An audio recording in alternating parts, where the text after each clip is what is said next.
पश्चिम बंगाल में सत्ता परिवर्तन के बाद अब सबसे बड़ा सवाल महिलाओं से जुड़ी योजनाओं पर खड़ा हो चुका है।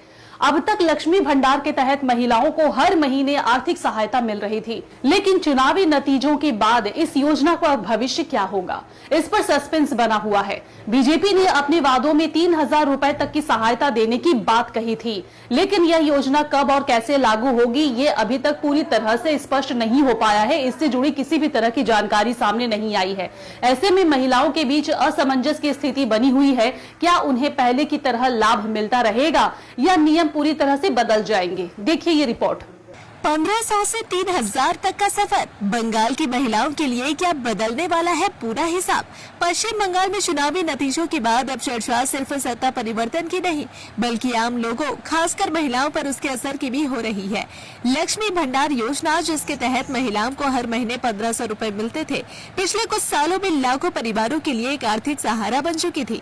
कई महिलाएं इस राशि पर अपने छोटे मोटे खर्च, घर के जरूरी सामान और बच्चों की जरूरतें पूरी कर रही थी।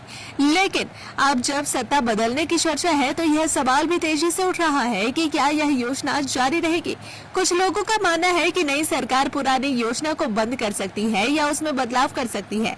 दूसरी ओर बीजेपी की ओर से चुनाव के दौरान महिलाओं को 3,000 रुपए तक की आर्थिक सहायता देने का वादा किया गया था, लेकिन यहाँ सबसे बड़ा सवाल यही है कि क्या यह वादा तुरंत लागू होगा या इसमें समय लगेगा। फिलहाल इस नई योजना के स्वरूप, पात्रता और लागू होने की समय सीमा को लेकर कोई आधिकारिक घोषणा सामने नहीं आई है। यानी एक तरफ जहाँ पहले लोग 1500 रुपए का लाभ ले रहे थे, वहीं अब 3,000 रुपए की उम्मीद तो है, लेकिन उसकी स्पष्टता अभी भी धुंधली नजर आ रही है।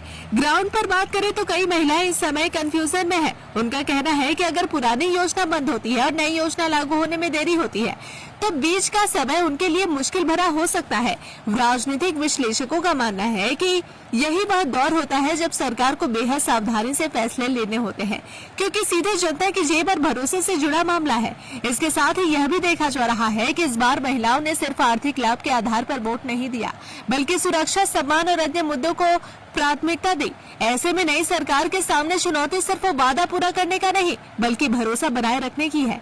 तो अब नजर इस बात पर टिकी है कि क्या 1500 से 3,000 तक का वादा हकीकत बन पाएगा या फिर महिलाओं के लिए यह सिर्फ एक चुनावी घोषणा बनकर रह जाएगा, क्योंकि बंगाल में अब वोट सिर्फ पैसों से नहीं भरोसे से तय हो रहा है।